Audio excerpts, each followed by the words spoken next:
Cerita ini diawali dengan seorang perempuan yang sedang sholat maghrib berjamaah di sebuah rumah bernama Zahra dengan putrinya yang bernama Amira. Dan setelah mereka selesai melaksanakan sholat, tiba-tiba muncul sosok misterius menggorok leher Zahra dari arah belakang. Lalu suaminya yang bernama Akbar dan anaknya terkejut dan langsung menghampiri Zahra yang sudah terkapar bersimbah darah. Sayangnya, nyawa Zahra tak bisa diselamatkan dan tewas mengenaskan. Setelah 2 bulan kematian Zahra, terlihat Akbar yang sedang termenung melamun sendirian. Dihampiri oleh seorang wanita yang ternyata ia adalah istri baru Akbar, yang bernama Renata. Renata bertanya apakah Akbar tidak sholat berjamaah di masjid, namun Akbar pergi begitu saja. Beralih ke scenes lain. Di masjid seorang pria menanyakan keberadaan Akbar kepada putranya yang bernama Hasan. Dan pria itu ingin putranya pergi berkunjung menemui Akbar untuk bersilaturahmi. Yang ternyata Hasan adalah sahabat kecil Akbar. Waalaikumsalam. Ya. Lalu Hasan berkunjung ke rumah Akbar dan mengobrol. Akbar masih belum bisa menerima atas kematian istrinya. Hasan berniat mengingatkan kepadanya untuk mengikhlaskan kepergian Zahra dan kembali melaksanakan kewajibannya untuk sholat dan mendekatkan diri kepada Allah. Akbar merasa tak terima dengan perkataan Hasan dan memakinya hingga hampir memukul Hasan. Lalu Amira muncul dan menghentikan pertengkaran. Kemudian Hasan pun pergi dari rumah itu. Di malam hari, Renata terbangun dan merasakan sesuatu yang aneh di kamarnya. Ketika Renata berjalan keluar dari kamarnya, ia dikejutkan dengan kemunculan Akbar di belakangnya dan memasuki kamar itu. Renata yang ingin menghampirinya dikejutkan kembali oleh pesan dari Akbar bahwa ia berada di luar rumah, di ponsel miliknya. Renata yang penasaran memeriksa ruang kamar dan tiba-tiba pintu terbanting kencang dengan sendirinya. Renata pun panik karena terkunci di dalam, lalu sosok menyeramkan membungkam mulut Renata dan menariknya. Keesokan paginya, Renata menjelaskan tentang apa yang terjadi semalam kepada Akbar dan memberitahu pesan di ponselnya, namun pesan itu hilang. Di scenes lain, Hasan bertemu dengan seorang pria yang ia sebut sebagai Abi dan menjelaskan tentang kondisi Akbar setelah kematian istrinya Zahra. Malam harinya, Akbar terbangun dari mimpi dan Renata menanyakan kondisinya, dan Akbar pergi meninggalkannya. Ketika Akbar sedang mencuci muka, ia tak sadar jika ada makhluk menyeramkan berada di belakangnya, dan ia panik ketika hendak keluar dan pintu terkunci bersamaan dengan lampu yang redup menyala berulang-ulang.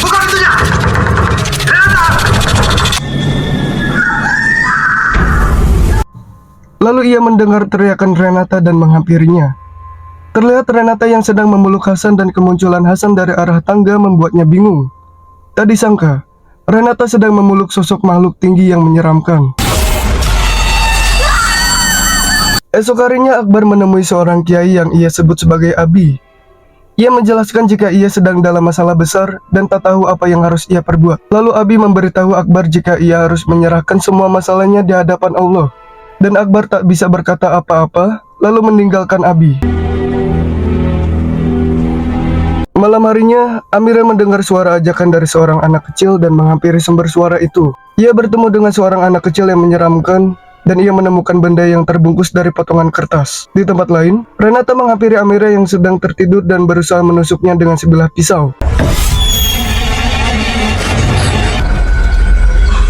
Mau dibikinin kamu sarapan. Lalu tiba-tiba Renata membangunkan Amira yang tampak masih tertidur untuk sarapan. Di ruang tamu, Renata bertanya tentang pertemuan Akbar dan Kiai itu, dan ia menjelaskannya kepada Renata. Akbar pun mengatakan jika ia ingin keluar malam hari, dan tidak menjelaskan atas kepergiannya nanti. Kamu usah khawatir. Malam harinya, Renata mendapatkan serangan dari makhluk halus yang merasuki tubuhnya. Almira yang sedang mengaji terkejut melihat Renata dan berusaha untuk memanggil Ustadz Hasan di telepon untuk meminta pertolongan. Setelah Ustadz Hasan tiba, ia berkomunikasi dengan iblis yang merasuki tubuh Renata, dan pertarungan pun terjadi. Keluar dari tubuh wanita itu.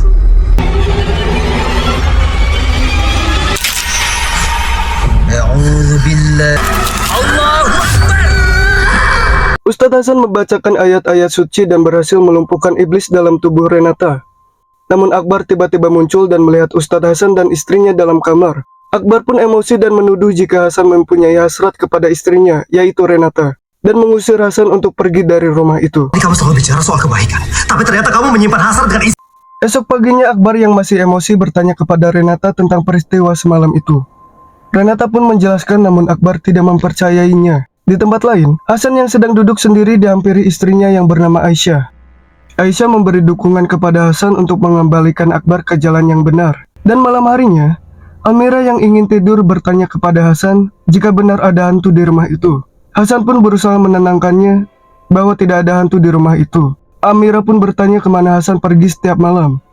Namun Hasan enggan menjawabnya dan menyuruhnya Amira untuk tidur. Istirahat. Ayo, baca. Di tempat lain, Renata yang sedang mencuci piring mendapatkan serangan kembali oleh makhluk yang tak terlihat. Lalu memanggil Hasan dan meminta agar pindah rumah atau mengupayakan membersihkan hantu-hantu yang ada di rumahnya. Namun Hasan menolak usul dari Renata dan melanjutkan niatnya untuk pergi keluar. Bang, tolong bang, ini udah cukup. Dan tiba Akbar di sebuah pemakaman yang dilihat oleh sahabat Hasan bernama Kemal. Ternyata setiap malam ia mengunjungi makam Zahra. Keesokan harinya, Kemal mendatangi rumah Hasan dan menceritakan jika Akbar pergi keluar malam untuk menemui makam Zahra. Malam, Ustaz. Kamu kata siapa? Saya sendiri melihatnya. Dan di waktu yang sama di rumah, Renata kembali diganggu oleh makhluk halus dan terkunci di dalam kamar.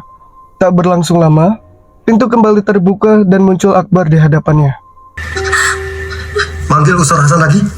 Malam harinya, Amira keluar dari kamar karena mendengar suara teriakan Renata dan ia mencoba menghampirinya. Kemudian tubuh Renata terpental dan sosok itu ingin merasuki tubuhnya. Lantas Amira memanggil Akbar dan menemui Renata. Akbar membawa keluar Renata yang sedang pingsan, dan Almira menemukan sebilah pisau di dalam potongan kertas yang ia jumpai di mimpinya.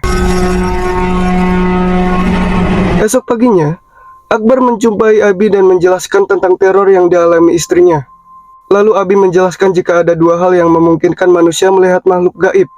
Pertama, ia adalah seorang pendusta, dan ia bersekutu dengan jin. Dengan jin. Di sisi lain, Renata yang terbangun dari kamarnya memanggil Amira. Renata terkejut melihat Amira yang menghampirinya dengan kondisi yang menyeramkan sedang memegang sebilah pisau. Namun itu halusinasi Renata. Dan Amira yang berada di kamar sedang memperhatikan potongan kertas yang ia temui di gudang. Hasan dan Kemal pun mengunjungi Renata di rumahnya. Dan Akbar sengaja membuat Renata tertidur karena jika ia mendengar suara azan seperti orang gila.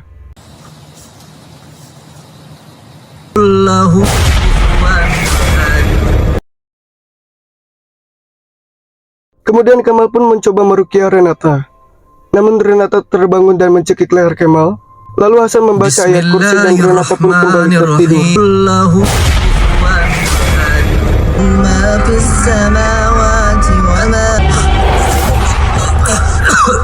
Keesokan harinya Hasan berjumpa dengan Abi dan menjelaskan apa yang terjadi kemarin. Lalu Abi menjelaskan bahwa untuk menyelesaikan perjanjian dengan iblis, maka orang tersebut yang harus menyelesaikannya sendiri.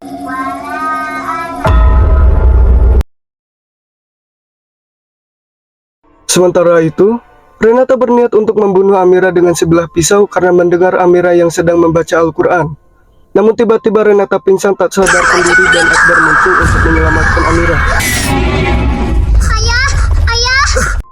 Dan setelah Akbar selesai menidurkan Amira, Abi, Hasan, dan Kemal datang berkunjung dan bertanya kepada Renata apakah ia melakukan perjanjian dengan seseorang atau dukun untuk bersekutu dengan iblis. Lalu Renata mengakuinya. Ia pernah melakukannya dan Abi menyuruhnya untuk pergi menyelesaikan masalahnya. Saya minta maaf. Renata. Di dalam bis Akbar mengalami kejadian yang menyeramkan. Dan seorang pria misterius menanyakan tujuannya dan menyarankan agar tidak pergi terlalu jauh. Sementara Akbar dan Renata pergi, di rumah, Amira yang terbangun menunjukkan potongan kertas dan buku yang ia temui kepada Hasan. Lalu Abi meminta Hasan dan Kemal menyusul Renata dan Akbar. Setelah tiba di tempat yang mereka tuju, Renata mendapatkan serangan berkali-kali oleh iblis sampai ia sekarat. Renata mengakui jika ia adalah penyebab kematian Zahra. Ternyata ia mendatangi seorang dukun untuk meminta agar Akbar menjadi miliknya. Dan dukun itu memberinya perintah untuk bersekutu dengan iblis dan membunuh Zahra. Sedangkan perjanjian iblis dengan Renata bertujuan untuk membuat Akbar dan keluarganya menjauh dari Allah. Akbar sempat terpengaruh, namun hal itu tidak terpengaruh kepada Amira.